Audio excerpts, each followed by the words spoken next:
اللهم ارحمنا بالقرآن واجعله لنا إماما ونورا وهدى ورحمة اللهم ذكرنا منه ما نسينا.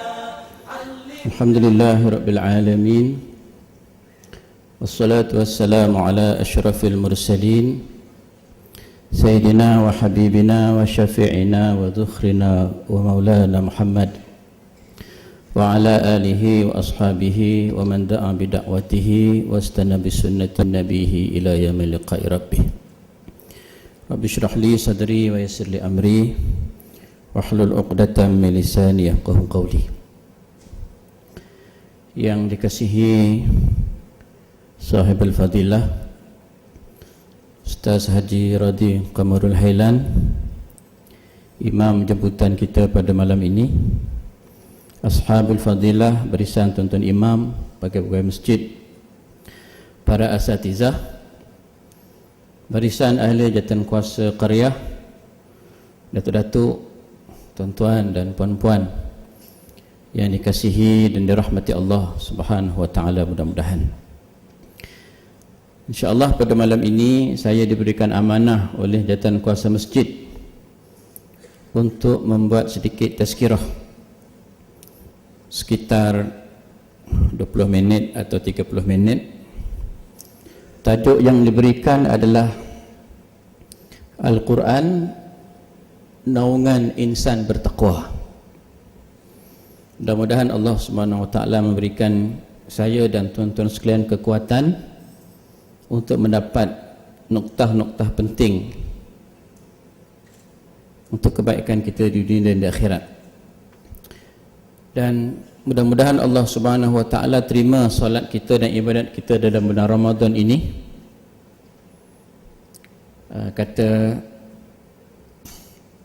Ibnu Athaillah Sakandari dalam kitab hikam dia, rubbama fatahalaka babul amal wa ma fatahalaka babul qabul.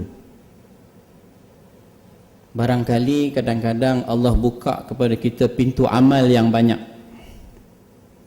tapi belum tentu Allah buka pada masa yang sama pintu penerimaan amal itu. Awal Ramadan dulu kita baca hadis, dan mungkin dia bacakan di hadapan tuan-tuan pada malam 1 Ramadan 17 hari yang lepas.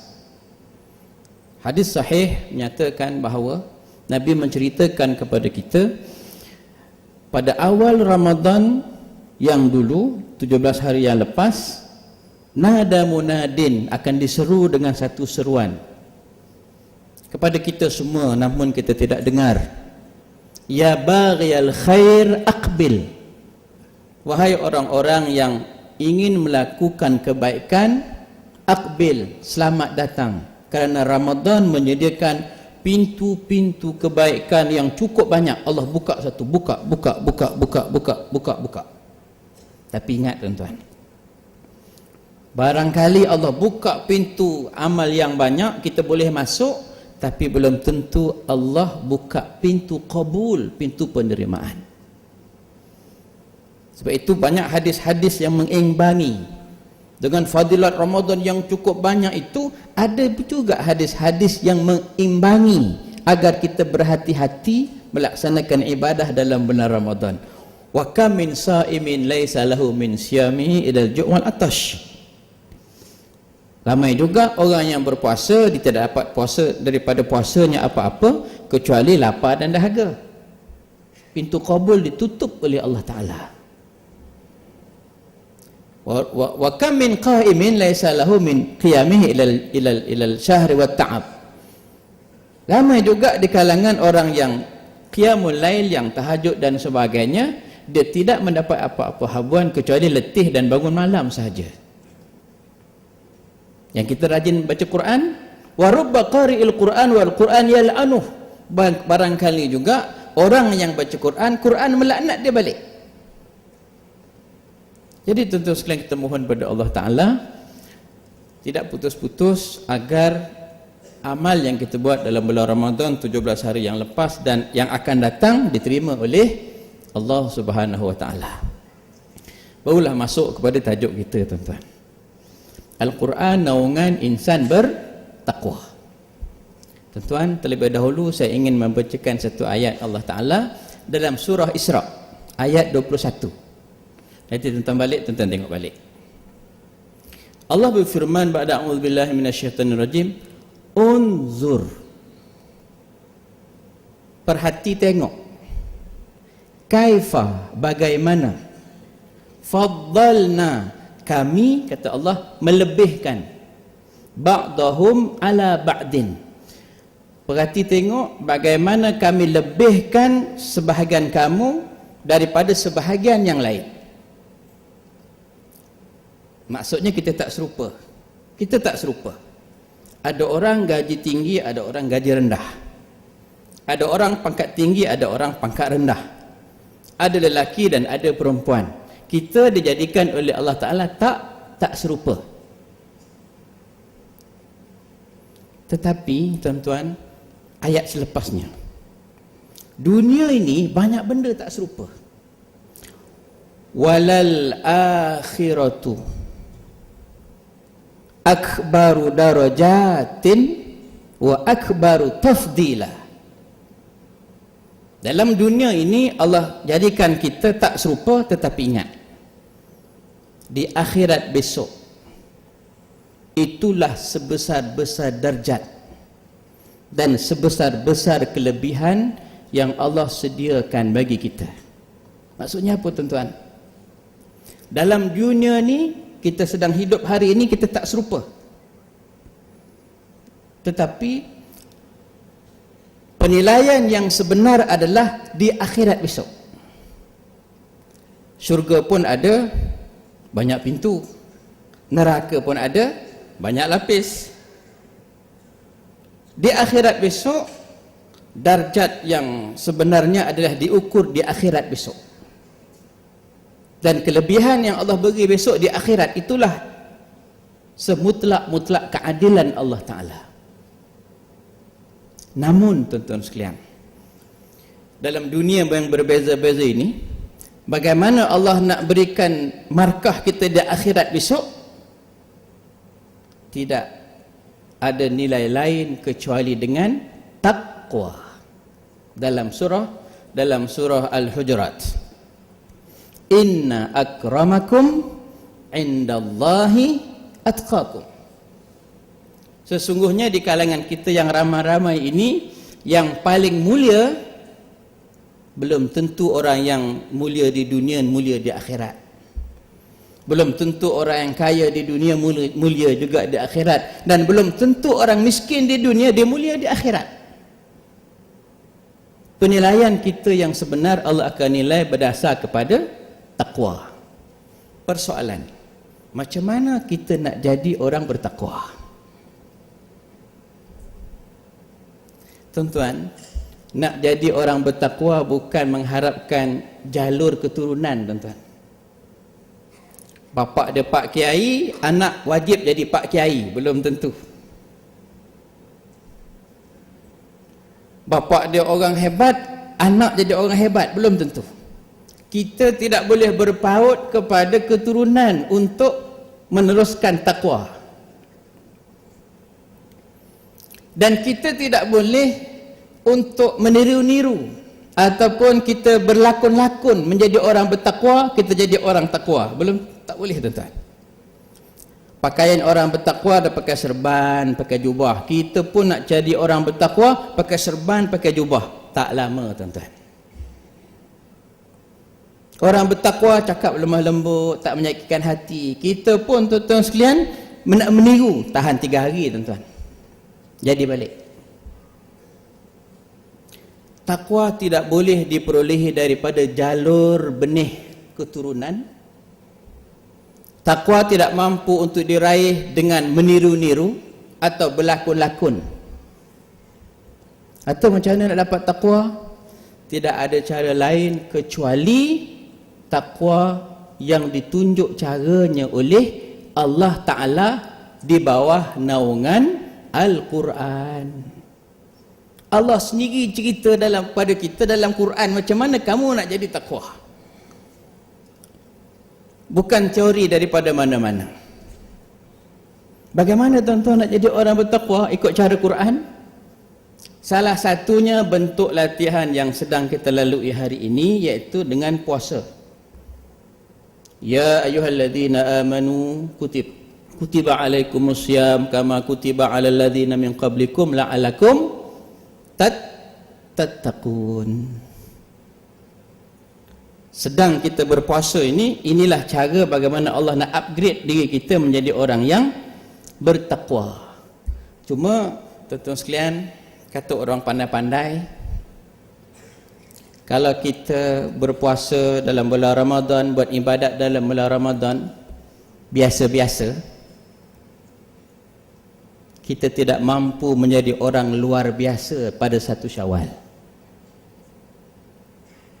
Kalau dia berpuasa, beribadat dalam bulan Ramadan biasa-biasa, dia anggap puasa itu hanya now and here. Puasa yang dibuat itu now untuk hari ini and here sekarang. Maka jadilah ia berpuasa membilang muka jam bila nak buka puasa. Now and here.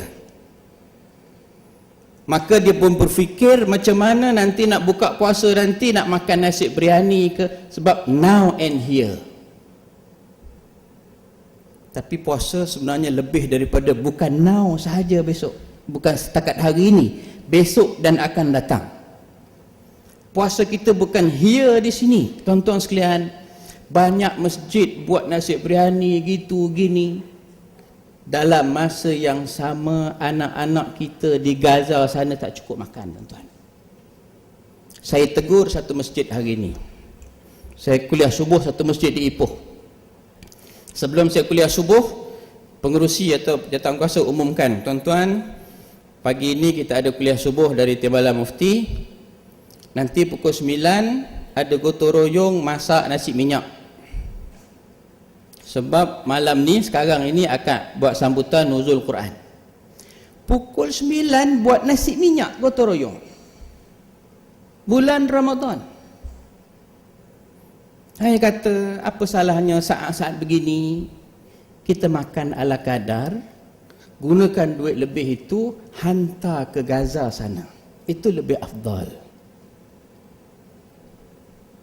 Tuan-tuan sekalian, kalau kita puasa biasa-biasa, kita buat qiyam biasa-biasa, 1 Syawal kita tidak mampu jadi orang yang luar biasa. 1 Syawal Masjid Sultan Azlan Shah nanti akan dikunjungi juga oleh orang yang biasa-biasa datang sebelum Ramadan besok. Percayalah tuan-tuan sekalian. Yang orang asli yang datang, bukan orang asli, yang biasa datanglah berjemaah. Kalau seramai ini tuan-tuan sekalian, Masya Allah, kekal, maintain, Masya Allah. Maknanya Ramadan kali ini berjaya mencetak diri kita menjadi manusia yang luar biasa. Sebab ibadat kita dalam bulan Ramadan bukan biasa-biasa. Dan Quran menunjuk kepada kita macam mana nak jadi orang yang bertakwa. Seawal ayat nombor 2 surah Al-Baqarah. Dzalikal kitabu la raiba fihi hudan lil muttaqin. Itulah Al-Quran, kitab yang tidak ada ragu-ragu di dalamnya, dan ia menjadi pedoman untuk orang yang bertakwa. Saya ambil lagi satu contoh. Bagaimana nak jadi orang yang bertakwa? Tuan-tuan nanti balik lihat ayat, bermula ayat 133 surah Ali Imran, kalau tak salah. Ba'da a'udzubillahi minasyaitonir rajim, kata Allah Ta'ala, wasari'u ila maghfiratin min rabbikum wa jannatin arduhas samawati wal ard uiddat lil muttaqin. Kalian bersegeralah ke mana ya Allah? Mencari keampunan daripada Allah. Kemana lagi ya Allah? Mencari syurga Allah Ta'ala. Syurga itu luasnya macam mana ya Allah? Seluas langit dan bumi. Untuk siapa ya Allah? Uiddat lil muttaqin. Allah sediakan untuk orang yang bertakwa. Ya Allah, bagaimana nak menjadi orang yang bertakwa? Ayat seterusnya menceritakan sampai ayat 133, 134, 135, 136. Alladzina yunfiquna fis sarra'i wad dharra. Mereka yang menginfakkan, membelanjakan harta dia, sama ada dia sedang susah, sedang senang, ataupun dia sedang susah, dia keluar duit. Dunia hari ini ramai orang tewas sebab duit. Ibadat dia boleh buat, pergi umrah banyak kali, pergi haji banyak kali, tapi bab harta pusaka pegang tak tiris kadang-kadang. Dia boleh infak banyak, tetapi dalam bab berniaga dia tak boleh nak tinggal riba. Bab harta. Pertama infak, allazi yunfiquna fis sarra' wad dharra. Yang kedua, wal kadhiminal ghaidh. Wal kadhiminal ghaidh bermaksud dia mampu menahan kemarahannya dengan sabar. Kalau perkara itu menyentuh soal peribadi, dia boleh tahan marah. Tapi kalau dia perkara itu menyentuh soal agama, soal akidah, soal syariah, orang mula cuit, orang mula hinjak, di sana dia tidak menjadi umat manusia yang dayus. Tak tahu nak marah bila Islam dicerca, dihina. Bukan sebaliknya. Isteri keluar rumah tak tutup aurat, dia sabar, suami sabar betul. Itu bukan sabar, itu dayus nama dia. Ad-dayuthu man yutirru fi ahlihi al-khabatha. Orang dayus adalah orang yang mengiyakan kemaksiatan yang berlaku pada ahli keluarganya. Anak perempuan dia pakai ketat, pakai baju kecil, bapak sabar tak nak negur. Itu bukan sabar, itu dayus nama dia. Wal kadhiminal ghaidh. Yang ketiga, wal afina 'anil nas. Yang ketiga, tuan-tuan sekalian, yang ketiga ni maksudnya ialah bila saya berselisih dengan Ustaz Radhi, berselisih sama-sama level, saya tak boleh nak buat apa kat dia. Tiba-tiba satu keadaan saya dinaikkan pangkat lebih tinggi daripada Ustaz Radhi. Masa itu saya boleh balas dendam balik.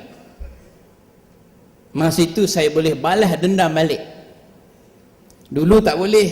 Sekarang saya dah tinggi sikit, saya boleh transfer dia, tukar dia.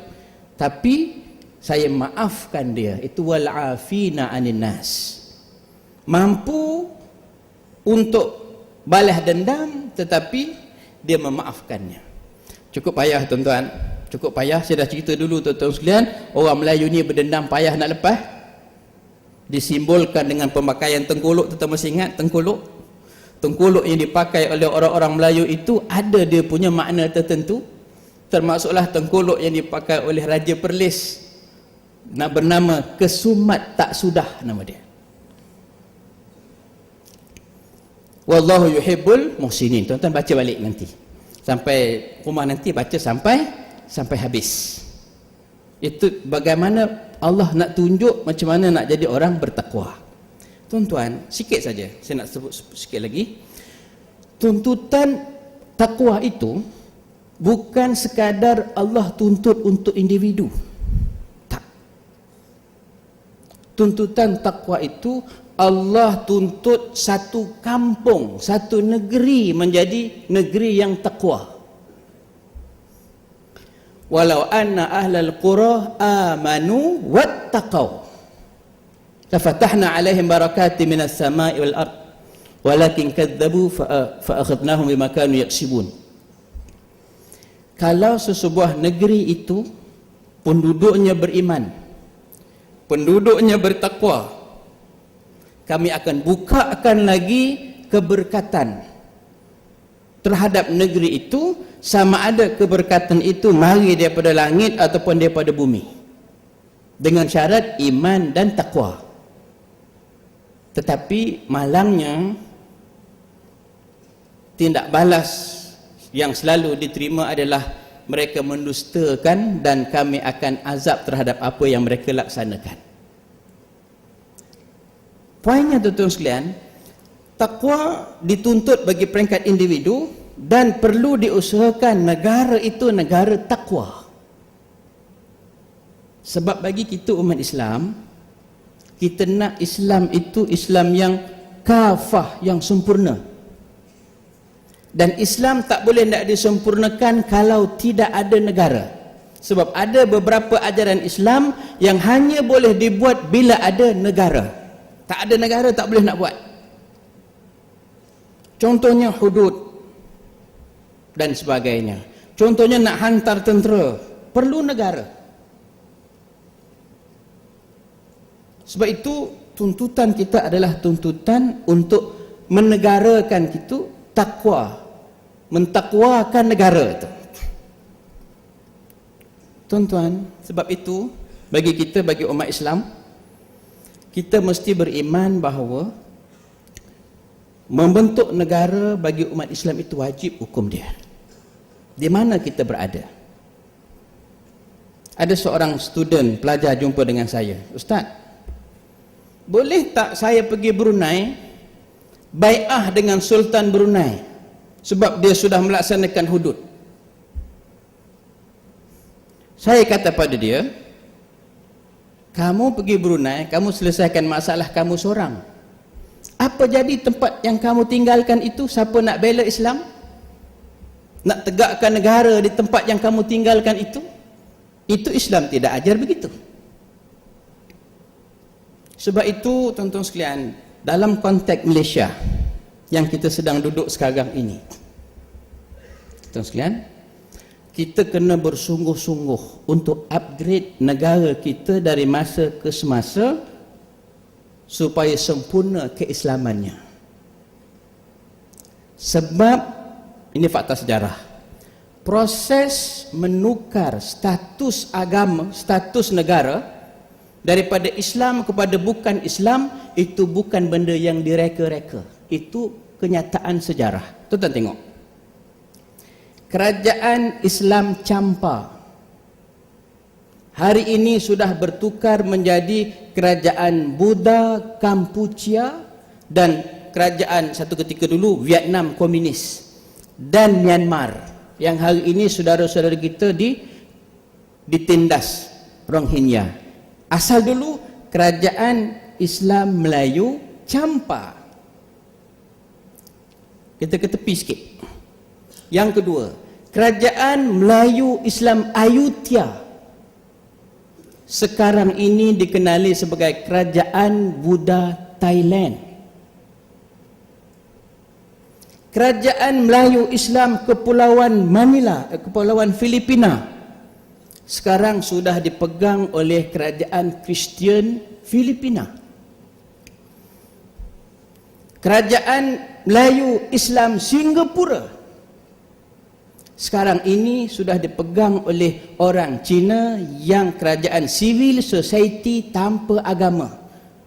Maksudnya agama tidak berperanan untuk mengatur negara. Maknanya dalam sejarah jauh sikit kita tengok Andalusia, kerajaan Islam dulu, sekarang dipegang oleh kerajaan Kristian Spanyol. Yang terbaru lagi, kerajaan Nigeria, asalnya kerajaan Muslim, sekarang sudah dipegang oleh kerajaan Kristian Nigeria. Yang terbaru lagi, Selatan Sudan. Sudan dulu, Sudan itu satu negara yang cukup besar. Sekarang ada kerajaan Kristian Selatan Sudan. Proses menukar identiti Islam pada negara itu perkara yang cukup terancang. Sengaja saya sebut negara-negara di luar tanah Melayu. Moh kita tengok sejarah tanah Melayu. Dulu bumi ini dinamakan bumi tanah Melayu. Bumi tanah Melayu. Proses menukar identiti Islam dalam negara ini bukan sehari dua, tuan-tuan, tapi sudah berlaku semenjak zaman Portugis masuk sini dulu, tuan-tuan sekalian. kalau sangat faktor dia masuk sebab perdagangan, mengapa mereka membongkar kubur-kubur umat Islam, masjid-masjid umat Islam diruntuhkan dan dibuat kota-kota famosa tu. Pergi Bandar Melaka, tengok dia punya monumennya adalah lebih mirip kepada Portugis. Sedangkan Melaka, kerajaan Melayu Islam Melaka. Habis Portugis, datang mari Belanda. Apa Belanda buat? Bila Belanda masuk Melaka tahun 1641, dimusnahkan Melaka dan dilobi pedagang-pedagang yang selama ini berniaga di Melaka ubah ke Batavia, dan mereka melakukan projek menterjemah Bible ke bahasa Melayu dan disebarkan di khalayak rakyat tempatan. Habis Belanda, mari British nak buat Malayan Union, dipujuk raja-raja Melayu untuk terima, yang mengecilkan skop agama yang selama ini dalam sejarah agama sangat berperanan dalam negara. Tak jadi Malayan Union, dibuat satu perlembagaan 1948 yang mencairkan fungsi agama dalam mentadbir negara. Ditentang. Bukan yang ditentang tu orang Melayu pun tentang, termasuklah orang-orang putih dan segelintir orang Cina tentang. Kalau boleh ditiadakan langsung fungsi Islam dalam mentadbir negara. Tahun 1957 perlembagaan yang sedia ada. Walaupun Islam tidak dikembalikan kepada tempat yang asal sebelum merdeka dulu, mentadbir segala-galanya, namun ada beberapa peninggalan-peninggalan yang dengan peninggalan itu kita boleh bergerak lebih jauh untuk memartabatkan Islam di negara ini. Bila Singapura masuk tanah Melayu 1963, landscape negara sudah berubah sikit. Yang selama ini tidak ada orang usik bahawa negara ini adalah negara perlembagaannya Islam diletakkan di tempat yang istimewa, orang-orang Melayu di tempat yang istimewa, raja di tempat yang istimewa. Masuk Singapura ke tanah Melayu tahun 1963, mereka mengumumkan satu konsep Malaysia. Ditarah semua keistimewaan yang ada kalau boleh, termasuk Islam. Dia keluar balik daripada Malaysia tahun 1968, tapi dia tinggalkan anak didiknya di tanah air kita. Sehinggalah tahun 1969, 13 Mei, senyap kejap isu Malaysia, senyap kejap isu ni, tiba-tiba awal tahun 90-an timbul balik dengan tuntutan IFC. Kalau tuan-tuan masih ingat, Suruhanjaya Antara Agama, yang besarnya adalah hak untuk murtad. Dong Zhong CQ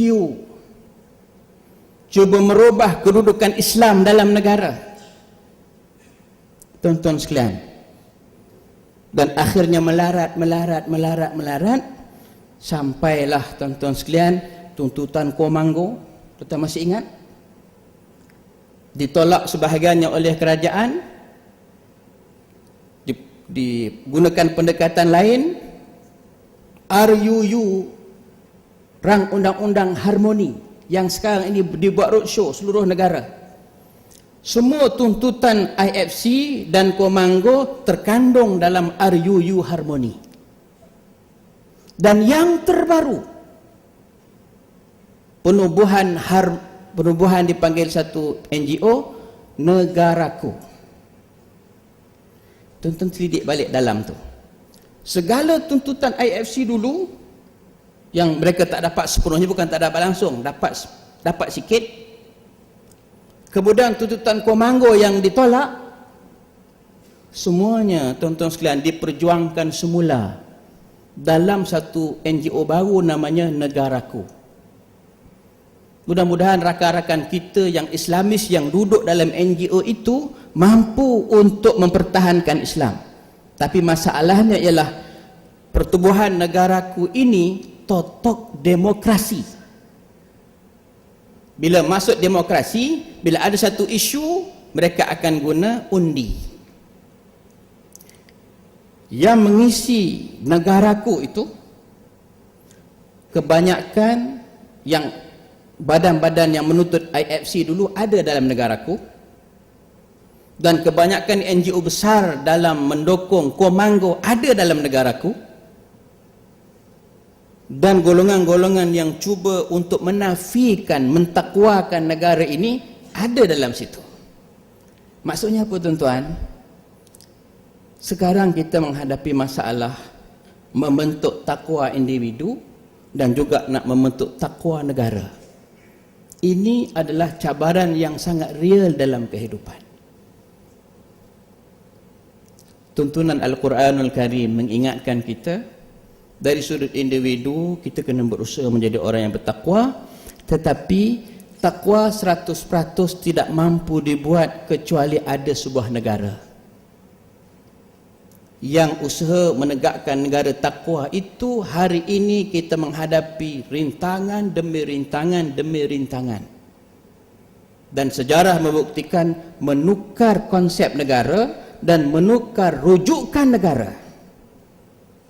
Bagi kita umat Islam, kita nak negara ini negara Islam dan rujukan kita adalah Quran dan Sunnah. Bagi golongan yang lawan kepada ini, kalau boleh mereka minta negara ini jangan diisytihar negara Islam, dan rujukan mereka sudah tentu tidak Quran dan Sunnah tetapi PBB, Deklarasi Geneva dan sebagainya. Tuan-tuan, mudah-mudahan Allah Subhanahu Wa Taala melindungi kita semua. Tuntunan Al-Quran menjadi pedoman kepada kita semua, dan kita berdoa agar Allah beri kekuatan kepada kita yang luar biasa seperti mana Allah beri kekuatan kepada saudara-saudara kita pejuang-pejuang Hamas di Gaza sana. Allah berikan kekuatan yang cukup luar biasa. Sebab itu kita sebut awal tadi, kalau jadi biasa-biasa kita tak akan jadi luar biasa. Nak jadi tentera Hamas, tuan-tuan sekalian, 30 juzuk hafal. Hadis 40 hadis itu confirm lah. Dan mesti dapat recommendation untuk imam bahawa pemuda ini sembahyang subuh 40 hari tak pernah tinggal. Baru direkomendkan oleh tu imam, baru nak masuk latihan tentera. Dan kalau tuan-tuan lihat, pejuang-pejuang Hamas dia semua pakai topeng. Semua pakai topeng. Bukan isu takut Israel kenal, tidak tuan-tuan. Sebab undang-undang yang dibuat oleh almarhum Ahmad Yassin, bahawa bila orang Palestin lawan dengan Zionis Yahudi, setiap keluarga yang punya anak telah syahid dia rasa megah. Dan setiap keluarga kalau ada anak yang boleh jadi tentera Hamas, dia rasa cukup megah. Jadi almarhum Syekh Ahmad Yassin kata, untuk mengelakkan riak, sama ada riak pejuang atau riak keluarga, maka semua kena pakai topeng. Sebab itu kekuatan mereka sangat luar biasa tuan-tuan sekalian. Sebab mereka bukan orang yang biasa-biasa. Itulah yang kita harapkan umat Islam hari ini mesti berfikir, jangan fikir biasa-biasa. Kena fikir lebih jauh. Hidup kita bukan now and here. Hidup kita perlu wakafkan untuk kesinambungan Islam di negara ini tuan-tuan sekalian. Kalau tidak dijaga, dia akan cair demi satu sikit-sikit tuan-tuan sekalian. Mudah-mudahan Allah SWT memberikan kita kekuatan, dan mohon ampun dan maaf tuan-tuan jika terkasar bahasa dan sebagainya. Aqulu qawli hadza wa astaghfirullahal azim wa lakum. Assalamualaikum warahmatullahi wabarakatuh. وارزقنا تلاوته